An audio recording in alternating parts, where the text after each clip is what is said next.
Straight to our breaking news this hour, that we are getting reports that a wave of 5 bomb blasts have rocked the capital of Russia's southern republic of Chechnya, Grozny. We're getting unconfirmed reports that these attacks were the result of suicide bombers. Well, for more on this, I'm now joined in the studio by Dmitry Babich, the political analyst from the Russia Profile magazine. Mr. Babich, thank you so much for joining us. Now, 5 simultaneous terror blasts. Who could be responsible for this? Well, obviously, we can suspect the so-called armed opposition, which is more active in neighboring Ingushetia and Dagestan. In Chechnya, they haven't had big terrorist attacks for the last 3 or 4 years. So this is really a surprise for many people, because Chechnya was seen as a place of relative stability in terms of terrorist activity in the last few years. Only recently we had the Russian administration there walking around the capital and talking about the reconstruction of the city and how this was supposedly the beginning of a new era for Grozny, an era of peace and prosperity. Well, I would not talk about peace and prosperity in a place where you had war for almost 10 years just recently. And one thing doesn't contradict the other. You know, Grozny is being rebuilt, and it's an entirely new city. I've seen it before the war, I've seen it during the war, I've seen it after the war. It's a very different picture. But that doesn't exclude the possibility of terrorist attacks.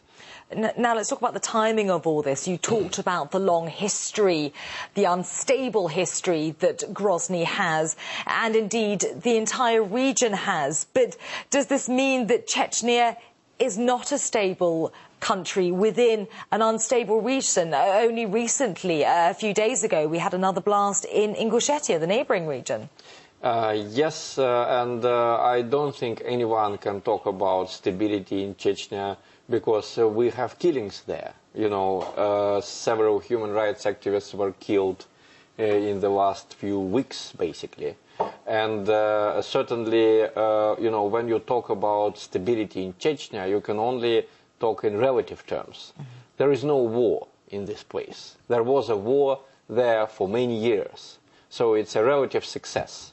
But certainly, any government that you have in Chechnya now will have to deal with a very strong groups of armed terrorists. And any government is bound to be sometimes cruel, because when you fight terrorists, you inadvertently hit a lot of innocent people. That happens everywhere in the world. So are you therefore suggesting that this is merely the tip of the iceberg? Can we now expect a new fresh wave of violence to sweep across Chechnya and indeed the region? Well, it's very difficult to predict what form the violence will take, but certainly this place cannot be stable in the next few years, because a whole generation grew up in Chechnya in the conditions of war. And even in neighboring republics, in Dagestan and Ingushetia, although they didn't have an all-out war there in the 90s like Chechnya, but still there is a lot of social degradation, there is a lot of corruption, which young people suffer from because they cannot enter universities unless they pay money.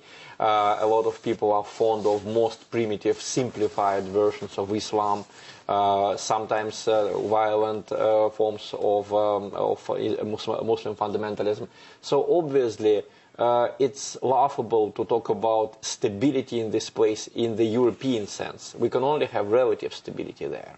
Indeed, though, still a very sad occurrence has happened today. Dmitry Babich, political expert from RIA Novosti, thank you very much for those